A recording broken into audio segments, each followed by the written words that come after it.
Salam sejahtera Malaysia, terima kasih kerana menonton video-video dalam channel ini. Sebelum kita mula, jangan lupa untuk tekan tombol subscribe, share, like dan komen. Let's go! Salam sejahtera dan selamat petang. Salam perpaduan kepada semua pendengar berita panas dan terkini.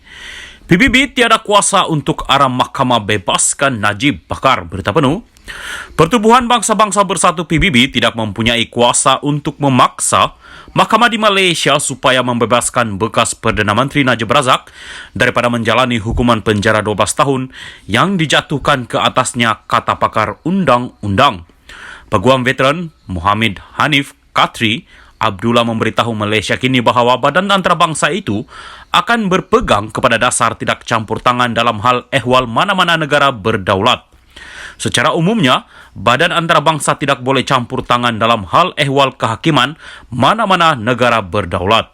Mahkamah di Malaysia bebas dan tidak terikat dengan sebarang keputusan, pandangan atau pendapat badan antarabangsa. Jika tidak, badan antarabangsa sendiri akan melanggar konsep antarabangsa mengenai kebebasan negara berdaulat, kata Hanif. Semalam, semasa taklimat media, Peguam Najib, Muhammad Syafiee Abdullah mendedahkan bahawa mereka telah memfailkan petisyen kepada Kumpulan Kerja Majlis Hak Asasi Manusia, PBB, mengenai penahanan arbitari UNWGAD berhubung dakwaan penahanan arbitari sewenang-wenangnya. Pada 23 Ogos lalu, Mahkamah Persekutuan di Putrajaya menolak rayuan Najib terhadap sabitan ke atas 7 pertuduhan jenayah serta hukuman penjara 12 tahun dan denda RM210 juta dalam kes SRC. Bagaimanapun, semakannya terhadap keputusan itu ditetapkan untuk dibicarakan di hadapan panel hakim tertinggi yang lain pada 19 Januari. Bercakap kepada Malaysia kini, Peguam veteran Joy W. Apuk Tan juga bersependapat dengan mengatakan bahawa cara UNGWAD berfungsi adalah dengan memberi pendapat tidak mengikat dan menggalakkan negara-negara anggota PBB untuk mengikutinya. Nampaknya aduan Najib adalah mengenai layanan terhadap peguam pembelanya oleh Mahkamah Persekutuan. Dan dia sudah pun memohon untuk semakan semula perkara itu di Mahkamah Persekutuan di Putrajaya. Dia sudah pun melaksanakan hak undang-undangnya yang ada di Malaysia.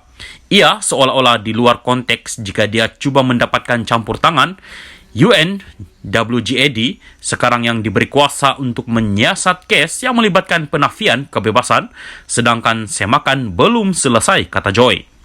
Semasa sidang media semalam berhubung petisyen PBB, Syafiee mendakwa pasukan Peguam Najib tidak diberi masa yang mencukupi untuk membuat persediaan bagi rayuan SRC apabila Mahkamah Persekutuan menolak permohonan untuk menangguhkan pendengaran rayuan.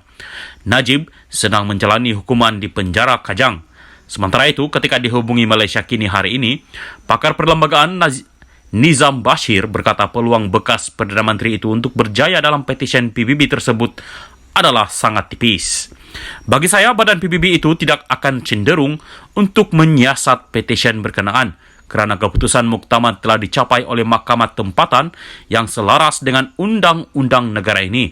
Oleh itu, janganlah kita membuang lebih banyak dakwat atau masa tentang isu ini. Kata Nizam sambil menambah Najib masih mempunyai peluang melalui semakan yang akan datang di Mahkamah Persekutuan di Putrajaya. Sekian berita, teruskan bersama channel ini. Salam sejahtera dan selamat petang kepada semua pendengar berita terkini daripada Malaysia kini bertajuk Kes seleweng RM92.5 bilion, silakan siasat tapi jangan jadikan hela politik. Ahmad Faizal. Berita penuh. Timbalan Presiden Bersatu Ahmad Faizal Azumu berkata, Suruhanjaya Pencegahan Rasuah Malaysia SPRM perlu menyiasat secara menyeluruh berhubung kes membabitkan penahanan seorang ketua bahagian Bersatu Wilayah Persekutuan. Ini berlaku selepas Ketua Pesuruhjaya SPRM, Azam Baki mengesahkan penahanan seorang lelaki berusia 42 tahun berhubung dakwaan penyelewengan RM92.5 bilion yang diperuntukkan untuk pakej rangsangan ketika pandemik COVID-19 sewaktu pentadbiran terdahulu. Menurut laporan The Star, Ahmad Faizal berkata dia berasa pelik mengapa kes itu dikaitkan dengan parti dan presidennya. Ya, siasat kes itu, tetapi ia tidak sepatutnya menjadi hela politik untuk memburukkan pentadbiran terdahulu. Terdapat ramai ahli parti yang rapat dengan presiden termasuk saya sendiri. Saya percaya presiden parti tidak melakukan kesalahan. Namun, biarlah SPRM menyiasat kes itu, katanya. Pakej rangsangan itu digunakan di bawah Kerajaan Perikatan Nasional PN yang mengambil ahli kerajaan ketika COVID-19 sedang melanda negara. Difahamkan lelaki yang ditahan itu mempunyai kaitan dengan kepimpinan Bersatu. Mengulas lanjut, Ahmad Faizal berkata dia juga sentiasa mendapat peluang untuk menerima projek namun ia tidak berlaku. Saya tidak pernah mendapat sebarang projek, tambahnya. SPRM pada Jumaat menahan ketua pegawai eksekutif sebuah syarikat swasta kerana didakwa menjadi orang tengah dalam pengagihan projek kerajaan di bawah pakej rangsangan ekonomi antara 2020 dan 2022. Sumber SPRM berkata lelaki itu yang dipercayai menerima rasuah untuk menjadi orang tengah dalam projek terbabit ditahan selepas keterangannya direkodkan di ibu pejabat SPRM. Azam turut mengesahkan penahanan itu sambil menambah kes disiasat mengikut Seksyen 16(E) Akta SPRM 2009. Mahkamah Magistrate Putrajaya membenarkan lelaki itu direman dari 6 Januari hingga 10 Januari bagi membolehkan SPRM melengkapkan kertas siasatan. SPRM sebelum ini dilaporkan memulakan siasatan terhadap dakwaan penyelewengan RM92.5 bilion yang diperuntukkan untuk pakej rangsangan ketika pandemik COVID-19 sewaktu pentadbiran terdahulu. SPRM dalam kenyataan sebelum ini berkata, Kementerian Keuangan sudah memberikan perincian dana berkenaan di bawah pakej rangsangan ekonomi pada 2020 dan 2021 berkaitan pengurusan COVID-19.